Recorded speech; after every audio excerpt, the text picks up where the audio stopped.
Have you ever really thought about what goes on behind the scenes of your own career? You know, from the moment you see that job ad to that final exit interview. Well, there's a hidden strategy behind all of it. And today, we're going to pull back the curtain on what's called human resource management. Think about it. You get that promotion and you're thinking, wow, why me? Or maybe you're in an interview and it feels like you're trying to solve some kind of puzzle. And what about when a colleague just disappears and no one really says why? Well, believe it or not, these big career moments are almost never an accident.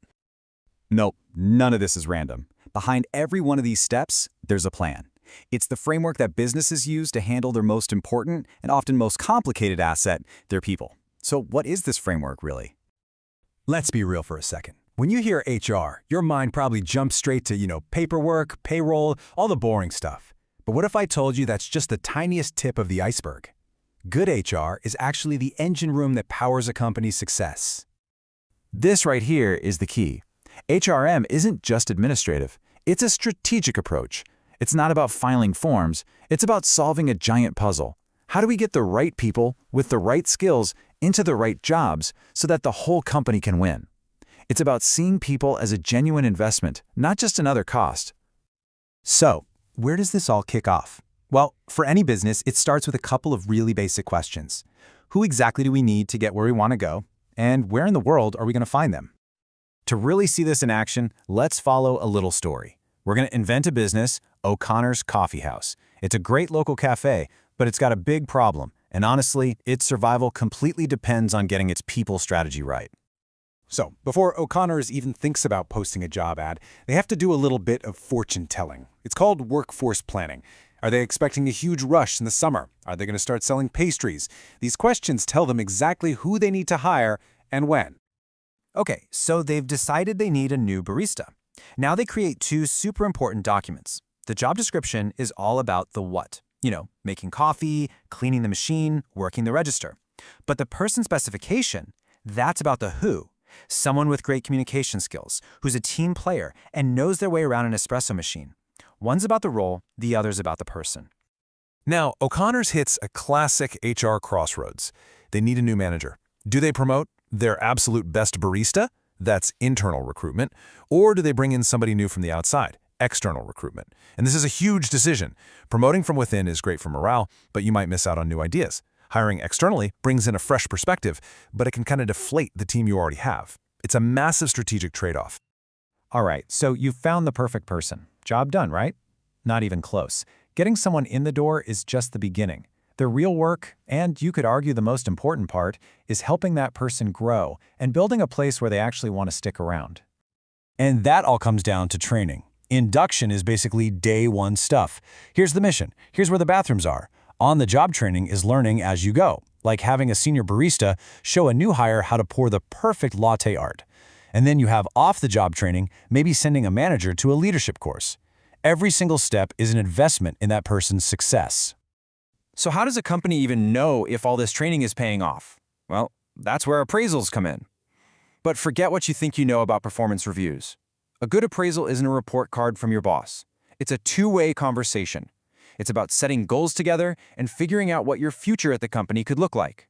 It's about making people feel like they're actually being heard. And this is what that can look like in the real world. See how it breaks down performance into specific things, like communication or technical skills?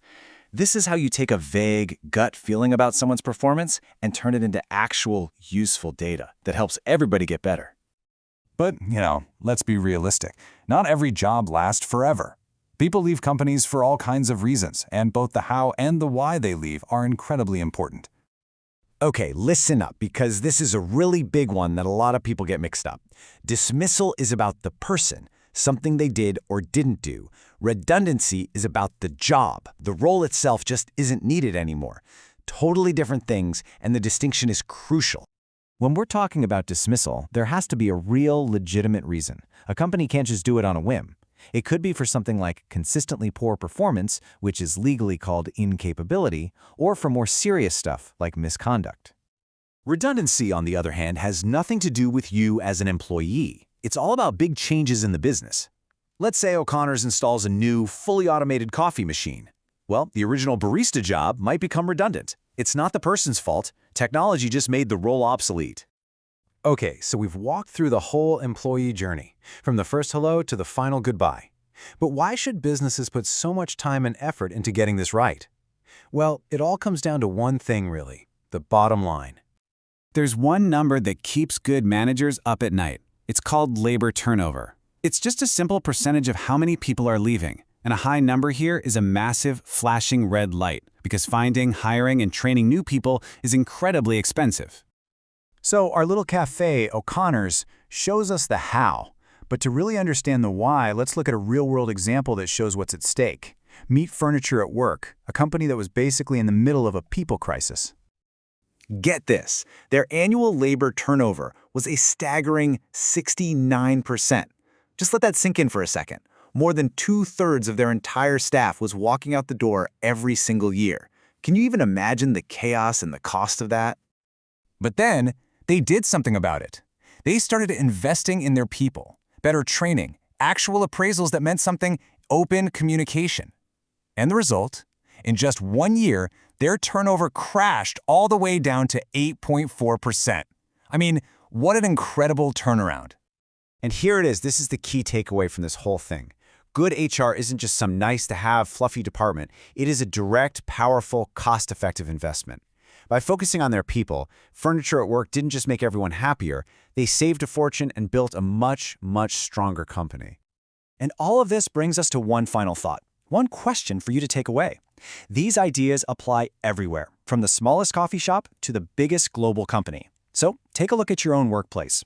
Are people there being treated like a strategic asset, or are they just another number on a spreadsheet?